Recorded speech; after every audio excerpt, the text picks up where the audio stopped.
A bear walks into a bar in Billings, Montana, and sits down. He bangs on the bar with his paw and demands a beer. The bartender approaches and says, "We don't serve beer to bears in bars in Billings." The bear, becoming angry, demands again that he be served a beer. The bartender tells him again, more forcefully, "We don't serve beer to belligerent bears in bars in Billings." The bear, very angry now, says, "If you don't serve me a beer, I'm gonna eat that lady sitting at the end of the bar." The bartender says, "Sorry, we don't serve beer to belligerent bully bears in bars in Billings." The bear goes to the end of the bar, and as promised, eats the woman. He comes back to his seat and again demands a beer. The bartender states, "Sorry, we don't serve beer to belligerent bully bears in bars in Billings who are on drugs." The bear says, "I'm not on drugs." The bartender says, "You are now. That was a barbiturate."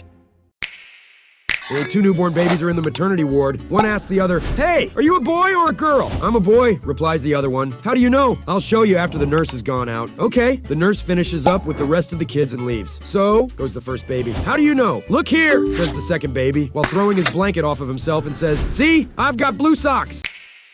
When I was young, I asked my mother why she always cut off the ends of the links when cooking sausage. She told me, "Well, that's just the way my mother always did it. You should ask her." So a few days later, I asked my grandma why she cuts the ends off the sausage. She replied, "Well, that's just the way my mother always did it. You should really ask her about that." A week later, we were visiting my great-grandmother in the nursing home, and I asked why she always cut the sausages like that. She said, "Crying out loud, they're still using that tiny frying pan?" John was driving when a policeman pulled him over. He rolled down his window and said to the officer, "Is there a problem, officer?" "No problem at all. I just observed your safe driving and am pleased to award you a $5,000 Safe Driver Award. Congratulations. What do you think you're going to do with the money?" John thought for a minute and said, "Well, I guess I'll go get that driver's license." Judy, sitting in the passenger seat, said to the policeman, "Oh, don't pay attention to him. He's just a wise guy when he's drunk and stoned." Brian from the back seat said, "I told you guys we wouldn't get far in a stolen car." And at that moment, there was a knock from the trunk and a muffled voice said, "Are we over the border yet?"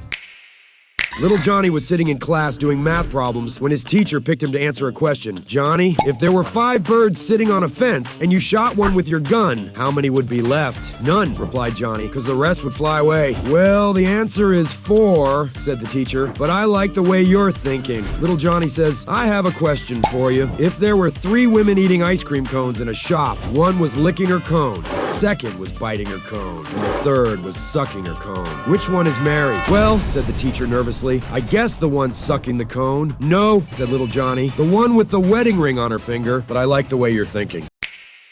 A mathematician leaves a conference, only to find that the last train is gone. Being a devout Christian, he falls to his knees and prays, "God, if it lies within your will, please send me a way to get home tonight." To his astonishment, there is a swirl of ethereal music, and an angel descends from the clouds, and moments later, a shiny black Audi appears, where it wasn't before. "Hail, thou who has found favor with the Lord," proclaims the angel. "Here is your way home!" And the angel hands him the keys to the Audi. An hour or so later, the mathematician is parking outside his house, and he once again kneels and prays, "Lord, who has heard my prayer and been gracious unto me, I now ask that you take back this gift. I only wanted to get home, and you have done all that I could have asked. So let me not be tempted by the desire for material gains." There is another swirl of ethereal music, and a still more glorious creature appears. The mathematician bows reverently and says, "Have I the honor of addressing Michael, or are you Gabriel?" "Why do you ask?" says the radiant figure. "Because," says the mathematician, "if you are here to undo the function of an angel, you must be an archangel."